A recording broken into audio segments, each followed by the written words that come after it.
Myself Jitendra Shukla. Let us see how to write the formula if the name is given. So let us see tetraamine aqua क्लोराइडो cobalt. So first of all find out what is given. यहाँ पर जो दिया हुआ है उसको लिखिए. तो इसमें कोऑर्डिनेशन स्फीयर कौन सा है? ये पूरा कोऑर्डिनेशन स्फीयर है. तो पहले आप क्वेश्चन नंबर 1 को करने के लिए मैंने क्या बनाया, पहले एक कोऑर्डिनेशन स्फीयर बनाया और टेट्राअमाइन लिखना है. तो अमाइन का मतलब क्या है, मैंने यहाँ पर लिख दिया NH3 और कितने होंगे 4. टेट्रा माने 4, टेट्राअमाइन हो गया. अमाइन के बाद यहाँ क्या आता है, अमाइन के बाद यहाँ तक में क्या है, एक्वा मीन्स H2O एक लिगेंड है. H2O इसको बाद में लगा लेंगे. H2O रख लिया मैंने. फिर क्लोराइडो, क्लोराइडो माने क्या होगा, जब कोई पॉलीडेंटेट लिगेंड रहे तो या कोई पॉलीएटॉमिक लिगेंड रहे तब क्या करेंगे, इसमें इसको ब्रैकेट में लिखेंगे. क्लोराइडो है, क्लोराइडो का मतलब होता है Cl. और कोबाल्ट का मतलब क्या है, कोबाल्ट को आप सेंट्रल एटम है पहले लिखा जाएगा, उसका चार्ज भी लिखा हुआ है कितना है ना, चार्ज लिखा हुआ है +3. अब आप देखिएगा और बाद में क्लोराइड आएगा. क्लोराइड थोड़ा दूर लिखिए इसको. अब आप ध्यान से देखिए, ये एक पार्ट है, ये एक पार्ट है, ये केटायन है, ये एनायन है. कोबाल्ट का नाम से हम समझ जाएंगे, सेंट्रल एटम का नाम में कोबाल्ट लिखा हुआ है, मेटल के नाम में 8 नहीं जुड़ा हुआ है, इसलिए इसका मतलब ये है कि केटायनिक पार्ट है. यहाँ प्लस चार्ज आएगा, यहाँ माइनस चार्ज आएगा, पक्का है. और यहाँ पर कितना प्लस चार्ज आएगा वो देखने की बात है. तो देखिएगा यहाँ पर ध्यान से देखिएगा कि ओवरऑल चार्ज इस स्फीयर पर कितना आएगा. पहले केटायन का चार्ज निकाल लीजिए, फिर एनायन का चार्ज निकाल लीजिए, फिर दोनों के चार्ज को क्रॉस मल्टीप्लाई कर दीजिए, हमें सीधे से नाम मिल जाएगा. तो कोबाल्ट, और चलिए कोबाल्ट की चार्ज क्या है, कोबाल्ट का चार्ज है +3 लेना है, इसका चार्ज 0 हो जाएगा, इसका चार्ज 0 हो जाएगा, इसका चार्ज -1 हो जाएगा. तो देखिए तो +3 और -1 कितना होता है, कुल चार्ज कितना हो जाएगा, कुल चार्ज हो जाएगा +2. तो यहाँ पर चार्ज क्या आएगा +2, इसका चार्ज कितना होता है -1 होता है. तो इतना समझ में आ गया होगा आपको. तो क्रॉस मल्टीप्लाई कर देते हैं दोनों की, है ना, दोनों का क्रॉस मल्टीप्लाई कर देते हैं. तो क्रॉस मल्टीप्लाई में क्या हो जाएगा, हमें हमारा फार्मूला बन जाएगा कितना, इसको मिला देते हैं यहाँ पर, यहाँ -1 है, ये यहाँ आ जाएगा और ये यहाँ चला जाएगा. तो CO के साथ में NH3 बन गया और 4 है यहाँ पर H2O और क्लोराइड बन गया, क्लोराइडो कहते हैं. और क्रॉस में यहाँ 1 आएगा और यहाँ पर 2 चला जाएगा. तो Cl2, ये हो गया पहला फार्मूला. तो मतलब सबसे पहले आप केटायन और एनायन को अलग अलग लिखिए, दोनों के चार्ज को लिखिए और फिर इसके बाद दोनों के क्रॉस मल्टीप्लाई कर देंगे और हमें ये मिल जाएगा. चलिए अब आगे देखते हैं, बी वाला देखते हैं. ए वाला हो चुका है, बी वाले के लिए क्या देखते हैं. यहाँ पर दिया हुआ है कि ट्रिस इथेन 1,2 डाईअमाइन है. तो आप देखिएगा यहाँ पर एक इथेन 1,2 डाईअमाइन का शॉर्टकट फार्मूला होता है EN. फिर से देखिएगा, इथेन 1,2 डाईअमाइन और ट्रिस माने क्या होता है, ट्रिस माने तो 20 और ट्रिस माने 3 होता है. 1 डाईअमाइन और क्रोमियम है Cr, क्रोमियम लिखा जाएगा, सिंबल है. और इसको बस और कुछ है नहीं, इतना नाम हो गया ट्रिस, इतना नाम का इतना होगा ट्रिस इथेन डाईअमाइन क्रोमियम हो गया. और इसका चार्ज जो भी होगा लिखेंगे और बाहर क्या आएगा, बाहर आएगा क्लोराइड. अब आप देखिए इसका चार्ज -1 होता है, इसका चार्ज निकालो या जल्दी से. ये न्यूट्रल लिगेंड होता है, ये न्यूट्रल लिगेंड. और यहाँ का चार्ज कितना दिया हुआ है, क्रोमियम का चार्ज दिया हुआ है 3 दिया हुआ है. तो यहाँ का कुल चार्ज कितना हो जाएगा, यहाँ का चार्ज हो जाएगा +3, यहाँ का -1. तो +3 -1 क्रॉस मल्टीप्लाई करेंगे तो फार्मूला क्या बनेगा, आप समझ गए होंगे. Cr के साथ में En और 3 और कुछ नहीं, क्रॉस मल्टीप्लाई कर देंगे तो Cl3 बन जाएगा. ये हमारा नाम हो गया. अगला कंपाउंड देखते हैं, तो C वाला कंपाउंड जल्दी से. पोटेशियम. तो पोटेशियम का सिंबल क्या होता है, पोटेशियम सिंबल K+ होता है, लिखा जाए. केटायन को अलग लिखिए, एनायन को अलग लिखिए और फिर दोनों के चार्ज को निकाल करके आपस में क्रॉस मल्टीप्लाई कर दीजिए. बस इस तरह से हमारा नाम लिखा जाएगा. जल्दी से देखते हैं. पोटेशियम टेट्रा है, ब्रैकेट के अंदर क्या लिखना है देखिएगा, ये कोऑर्डिनेशन एंटिटीज़ है और ये केटायन है. टेट्रासाइनो निकिलेट लिखा हुआ है. साइनो कितने लिखने हैं, 4 CN लिखने हैं और Ni मतलब निकल लिखने हैं, बस इतना ही है. और निकल, अब देखिएगा अभी दिक्कत की बात ये है कि आपने यहाँ पर एक केटायन लिखा है, यहाँ K+ केटायन है और ये इतना एनायन है यहाँ पर.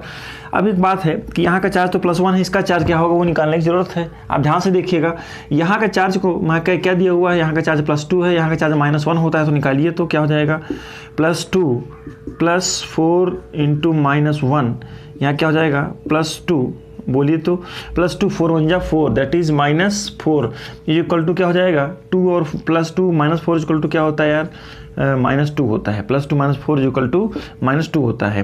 तो यहाँ का चार्ज क्या आ रहा है -2 आ रहा है, यहाँ का क्या आ रहा है यहाँ का +1 आ रहा है, यहाँ का -2 आ रहा है, क्रॉस मल्टीप्लाई कर दीजिए है ना। यहाँ का चार्ज यहाँ लिखा जाएगा तो हमारा फार्मूला क्या बन जाएगा K के साथ में क्या बन जाएगा K2 बनेगा पक्का है। और यहाँ पर क्या आएगा मतलब यहाँ पर चार्ज कितना आया, यहाँ का चार्ज आया +2 की -2 आया, बोलिए जल्दी से है ना 2 माइनस आया है चार्ज। तो K2 के साथ में क्या लिखेंगे बताइए, तो K2 के साथ में क्या लिखेंगे, बाकी जो कोऑर्डिनेशन एंटिटीज हमारी ये बन गई है ना NiCN4 और ये, तो इस तरह नाम से बन जाएंगे। इस तरह के नाम में प्रैक्टिस करेंगे। आगे हम देखते हैं, इसको मिटा देते हैं, फिर उसके बाद एक थर्ड और क्वेश्चन नंबर D देखते हैं। फिर देखिए पहले ही इसमें नाम को देखते ही मालूम पड़ रहा है कि ये कोऑर्डिनेशन कंपाउंड है, मतलब ये कॉम्प्लेक्स है। अब आयन है कि नहीं है देखते हैं। आप सबसे पहले क्या लिखिए, पेंटा अमाइन लिख लीजिए, मतलब NH3 कितने लिखने हैं अपने को 5 लिखने हैं यार, पेंटा माने 5, नाइट्राइटो O लिखा हुआ है। देखिएगा नाइट्राइटो O लिखा होता है, इसका मतलब है कि O से लिंकेज है ONO। अगर नाइट्राइटो N होता तो मैं इसको लिखता NO2 लिखता मैं, लेकिन यहाँ पर नाइट्राइटो O है इसीलिए इसको मैं ऐसे नहीं लिखूंगा, मैं इसको ऐसे लिखूंगा नाइट्राइटो O है। कोबाल्ट सेंट्रल एटम को हमेशा नियम के हिसाब से पहले लिखना चाहिए और उसको ब्रैकेट को बंद कर देता हूँ। अब सबसे इंपॉर्टेंट बात यह है कि यहाँ पर जो थर्ड दिया हुआ है +3 यहाँ पर ऐसे रफ में लिख लीजिए। अब आप देखिएगा है ना, ये पहले का है, इतने को अलग से ध्यान रखेंगे, ये नाम है ना। तो क्या ध्यान रखेंगे, CONH3 ये नाम हो गया। यहाँ पर चार्ज क्या है जल्दी से निकालिए आप उसको। तो देखिएगा कोबाल्ट का चार्ज कितना दिया हुआ है, कोबाल्ट चार्ज दिया हुआ है +3 दिया हुआ है, NH3 चार्ज कितना होता है 0 5 हो या कितना भी हो जाए, और ONO हो या NO2 हो, दोनों का चार्ज कितना होता है -1 होता है। सबको प्लस करेंगे तो चार्ज कितना हो जाएगा, फिर से देखते हैं कि पेंटा अमाइन नाइट्राइटो और कोबाल्ट, जल्दी से देखते हैं। +3 है, इसका -1 होता है, तो +3 -1 कितना होगा यार, इट इज +2, तो यहाँ क्या चार्ज आएगा 2 प्लस चार्ज लिखा जाएगा। अब देखिएगा तो ये कंपाउंड है, इसका फोर्थ का आंसर भी D का भी हो गया। अब हम आगे चलते हैं। अब क्वेश्चन नंबर D के बाद E को देखते हैं। आयरन थर्ड लिखा हुआ है। सबसे पहले आप समझिए ये केटायन है, ये एनायन है। यहाँ पर ये जो पार्ट है, ये पार्ट निगेटिव है कि पॉजिटिव है, ये केटायन है मतलब पॉजिटिव होता है। Fe में कितना चार्ज आएगा, Fe में 3+ चार्ज आएगा, आयरन थर्ड है। फिर क्या है सर, दूसरा पार्ट है केटायन, एनायन का पार्ट है, तो उसको ब्रैकेट में लिखा जाए। हेक्सासाइनोफेरेट है, तो Cn को मैं कितने लिखूँ यार, Cn को 6 लिख देता हूँ, और फेरेट माने Fe है, और इसको ब्रैकेट को बंद कर देता हूँ। इस Fe में चार्ज कितना है, इस Fe का चार्ज है +2। ध्यान से देखिएगा, ये स्फीयर है, कोऑर्डिनेशन स्फीयर ये है, ये हमारा that is called the counter ion, और ये है। अब इसके चार्ज को आपस में कैसे मल्टीप्लाई करेंगे देखिएगा। पहली बात तो यहाँ का चार्ज कितना होगा वही मल्टीप्लाई होगा, तो उस चार्ज को निकालिए पहले। तो क्या हो जाएगा, देखो इसका +2 होगा, +2 और इसका -1 होता है, तो 6 1 कितना हो जाएगा, 6 × -1। इसको सॉल्व करिए, कितना हो जाएगा +2 के बाद 6 1 6 -6। यहाँ चार्ज क्या आएगा माइनस, बोलो क्या आएगा -4। यहाँ क्या लिखा जाएगा -4। तो चलिए इसको मैं मिटा देता हूँ, इसको लिख लिए होंगे आप लोग है ना। -4 का उसको कैसे निकाले हैं जल्दी से देखिए। तो मैंने क्या कहा आपसे, यहाँ -4 है, यहाँ कितना है +3 है, तो क्रॉस मल्टीप्लाई कर दीजिए, इसका यहाँ कर दीजिए, इसका यहाँ कर दीजिए। हमारा फॉर्मूला क्या बनेगा, Fe में क्या लगेगा नीचे, Fe4, चार्ज को नहीं लिखना है। अब Fe जो इसका चार्ज है वो इसका नंबर बन जाएगा Fe4, जो क्रॉस मल्टीप्लाई में हम लोग नॉर्मल सॉल्ट में करते हैं वही करना है, FeCN6। और इसमें कितना है, इसका कितना नंबर है 3 है, तो यहाँ क्या लिखा जाएगा 3।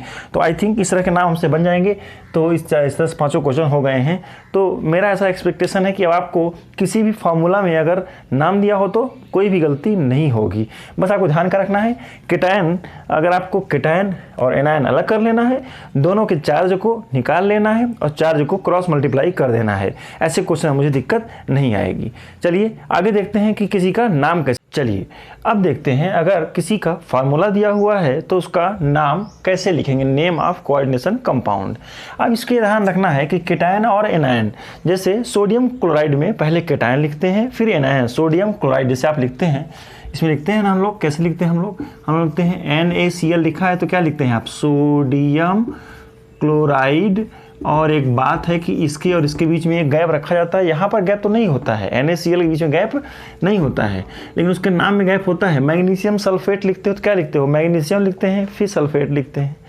तो ऐसे ही यहाँ पर गैप रखेंगे। तो आगे देखते हैं हम लोग, इसके नाम में गैप रहेगा, यहाँ पर गैप नहीं रहता है लेकिन इसके नाम में गैप रहेगा। तो मैं पहला क्वेश्चन मैं लिखता हूँ क्या है, नाम लिखने में पहले लिगेंड का नाम, फिर सेंटर एटम का नाम, उसका चार्ज, फिर काउंटर आयन। तो ध्यान से देखिएगा, केटायन आयन में पहले क्या लिखते हैं, पहले इसका हेक्सा क्या है यार, हेक्सा अमाइन है, हेक्सा अमाइन, और क्या है, कोबाल्ट है ये, हेक्सा अमाइन COBALT, कोबाल्ट। इसका चार्ज यहाँ पर बाद में लिखेंगे निकाल करके, और यहाँ पर आएगा क्लोराइड। चलिए यहाँ पर क्लोराइड का नंबर यहाँ नहीं लिखा जाता है, ध्यान रखें, क्लोराइड ऐसा है ना, जो कोऑर्डिनेशन स्फीयर के अंदर आता है अगर क्लोराइड तो उसका नाम क्लोराइडो होता है, और काउंटर आयन के फॉर्म में जब क्लोराइड होता है उसका नाम नॉर्मल आयन की तरह लिखा जाता है। यहाँ पर मैंने एक गैप रखा है और कहीं गैप नहीं रखा है। इसका चार्ज कैसे निकालें, तो इसका चार्ज आप कैसे निकालेंगे, इसको x मान लीजिए, इसको 0 ले लीजिए और इसको -1। तो इसका चार्ज कैसे निकालोगे, x प्लस इसका क्या हो जाएगा, 6 × 0 हो जाएगा, अमोनियम चार्ज 0 होता है, और यहाँ क्या हो जाएगा 3 × 1 = 3 -3। तो x की इज इक्वल टू कितना हो जाएगा, इज इक्वल टू 0 होगा। तो x की वैल्यू कितनी आएगी, x इज इक्वल टू क्या हो जाएगा, देखिए -3 उधर भेज देंगे, क्या हो जाएगा +3। तो यहाँ पर आयरन कोबाल्ट का चार्ज कितना आया है, +3 चार्ज आया है। तो रोमन नंबर में लिख देंगे। क्वेश्चन नंबर 2 देखते हैं। पहले लिखा हुआ है केटायन, फिर एनायन है, तो केटायन का नाम पहले लिखेंगे, के पोटेशियम है। पोटेशियम में ट्राई पोटेशियम नहीं लिखते हैं, काउंटर आयन में उसकी संख्या नहीं लिखते हैं, वो इसी चार्ज से निकल आता है। तो ध्यान रखेंगे, पोटेशियम काउंटर आयन का नंबर नहीं लिखते हैं, पोटेशियम है। फिर बाद में स्पेस लेना पड़ेगा हमको, थोड़ा सा स्पेस रहेगा। फिर काउंटर आयन के बाद किसका नाम लिखेंगे, कोऑर्डिनेशन कंपाउंड का नाम लिखेंगे। तो यहाँ क्या हो जाएगा, यहाँ पर हेक्सा साइनो को साइनाइडो कहते हैं वैसे इसको, हेक्सा साइनाइडो। और यहाँ पर आयरन भी नाम हो सकता था, लेकिन ये कोऑर्डिनेशन स्फीयर में नेगेटिव चार्ज आएगा, जो कि केटायन है तो ये एनायन होगा। जब किसी कोऑर्डिनेशन स्फीयर में नेगेटिव चार्ज होगा तो ऐसे कंडीशन में सेंटर एटम के नाम में 8 लगाते हैं।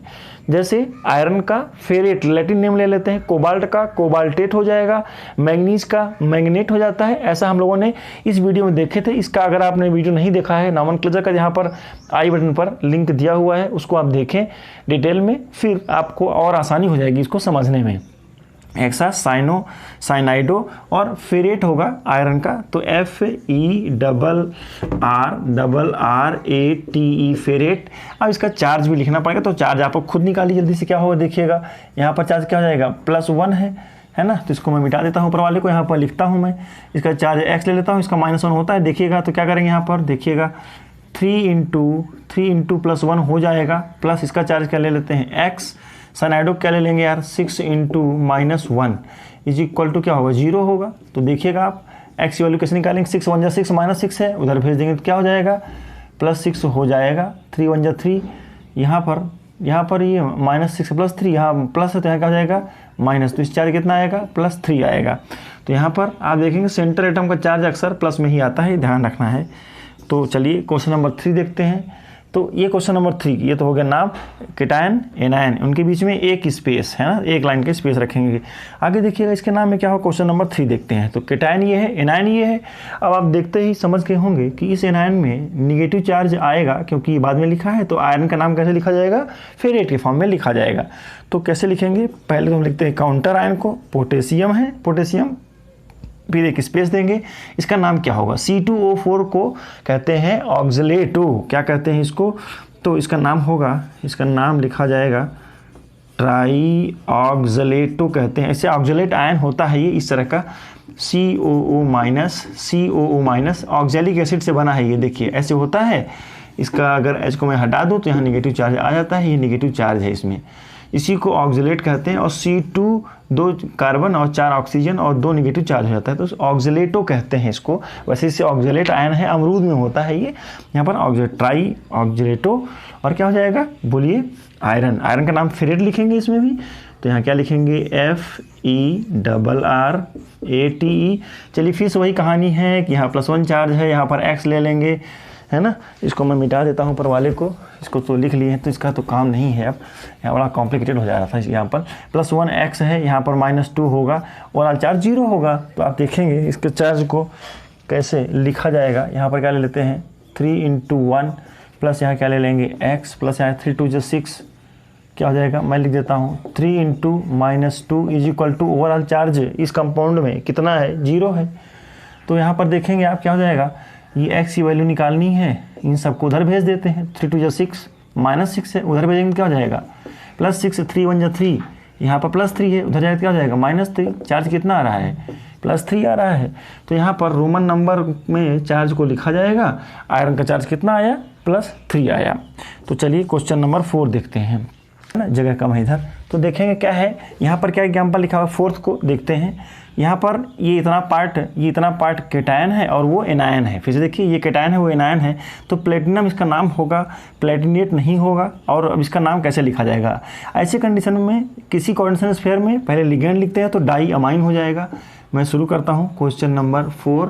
तो क्या लिखेंगे, डाई AMMINE, डाई अमाइन लिखते हैं अमोनिया का। क्लोराइडो Cl है ना, हमारे को काउंटर आयन के फॉर्म में होता है तो क्लोराइड लिखते हैं, और इसके स्फीयर के अंदर होता है, अगर कोऑर्डिनेशन स्फीयर के अंदर अगर ये लिगेंड का काम करता है तो उसका नाम क्लोराइडो होता है।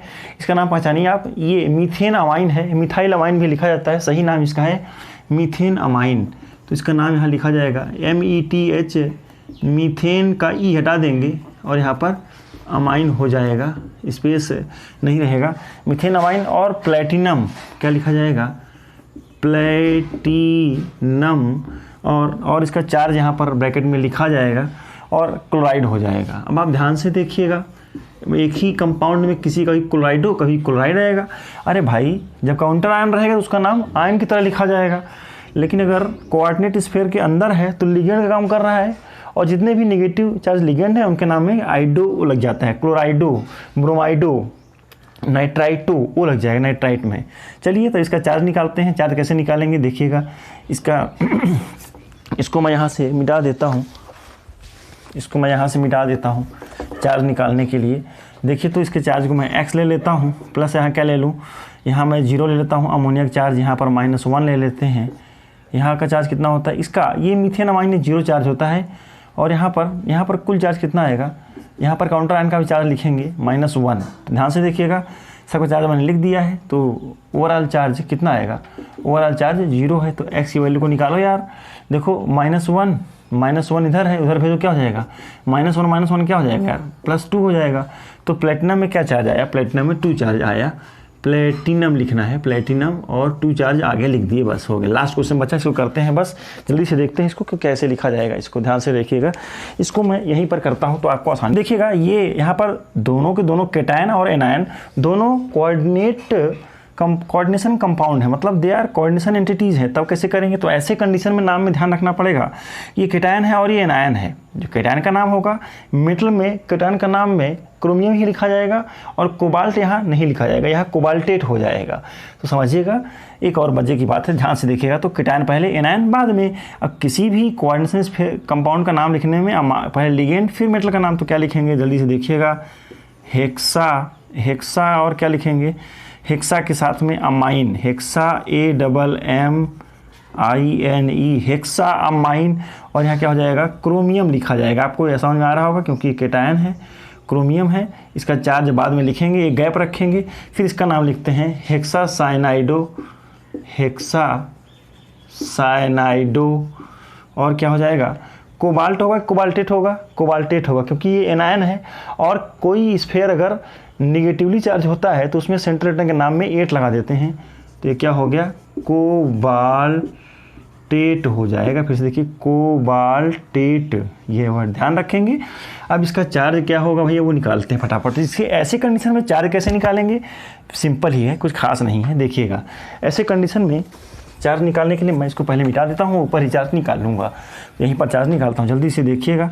यहाँ पर इसका चार्ज को क्या लिखेंगे, इसको मैं ऐसा करता हूँ, x ले लेता हूँ। ऐसे कंडीशन में दोनों ही मेटल के नाम, इसको है ना, ऐसे कंडीशन में दोनों ही मेटल जो होते हैं उनके चार्ज हमेशा सिमिलर होते हैं इन जनरल। आप देखेंगे क्या करेंगे, इसके चार्ज को मैं x और इसको भी x मान लिया हूँ। फिर से देखिएगा, क्रोमियम को और कोबाल्ट के चार्ज को मैं सेम मान लिया हूँ यहाँ पर, क्योंकि निगेटिव चार्ज एक ही है। ध्यान से देखिएगा, फिर यहाँ पर क्या ले लेंगे, 0 ले लिया है मैंने, है ना, और प्लस x, प्लस यहाँ क्या ले लेंगे, 6 इंटू -1 इज इक्वल टू 0। फिर से देखिए सर, यहाँ पर ये है, मतलब जो चार्ज यहाँ पर आएगा, है ना, x plus 0 plus x plus 6 into minus 1 equal to 0। कुल कंपाउंड कैसा है, ओवरऑल कंपाउंड इज न्यूट्रल। तो अपन x की वैल्यू को निकालते हैं, x प्लस एक्स कितना हो जाएगा यार, 2x इज इक्वल टू कितना हो जाएगा, 6 1 जा 6, यहाँ क्या आएगा 6 1 जा 6 मतलब माइनस 6 इक्वल टू 0। तो x की वैल्यू क्या हो जाएगी बताओ यार, 2x इज इक्वल टू क्या हो जाएगा, प्लस माइनस 6 से उधर भेजेंगे क्या हो जाएगा प्लस 6। तो x की वैल्यू क्या आएगा, प्लस 6/2 इज इक्वल टू क्या आएगा, प्लस 3 आ रहा है। तो मतलब दोनों का चार्ज कितना होगा, एक्स वैल्यू इसका भी प्लस 3 होगा और इसका भी प्लस 3 होगा। ऐसे इसका शॉर्टकट है, तो आप ऐसे समझ जाएंगे। कुल जितने निगेटिव चार्ज हों, ऐसे पहले मैं इसको लिख देता हूँ, +3 यहाँ आएगा और यहाँ भी +3 आएगा। एक आपको शॉर्टकट बता रहा हूँ, इस तरह के कंपाउंड अगर आते हैं जिसमें मीन्स मोनोन्यूक्लियर ना हो, ये बाई न्यूक्लियर है, दो कंपाउंड, दो इसमें कॉन्सोनेंट स्फीयर हैं, ऐसे कंडीशन में कुल निगेटिव चार्ज को गिन लीजिए। कुल निगेटिव चार्ज कितना है, तो कुल निगेटिव चार्ज इसमें 6 है। देखो इसमें निगेटिव चार्ज है नहीं, इसमें होता नहीं, इसमें होता नहीं, तो इसमें ये है ना, तो ये निगेटिव लिगेंड है साइनाइडो। तो कुल निगेटिव चार्ज को गिन लीजिए, कुल निगेटिव कितना है, यहाँ पर -6 है, दोनों मेटल में बराबर बराबर बांट दीजिए, बस यही कहानी है। ऐसे क्वेश्चन और भी आप करने की कोशिश करेंगे, कुछ दिक्कत आती है तो कमेंट बॉक्स में मेंशन करेंगे। चलिए ठीक है, मिलते हैं अगले क्लास में, थैंक यू।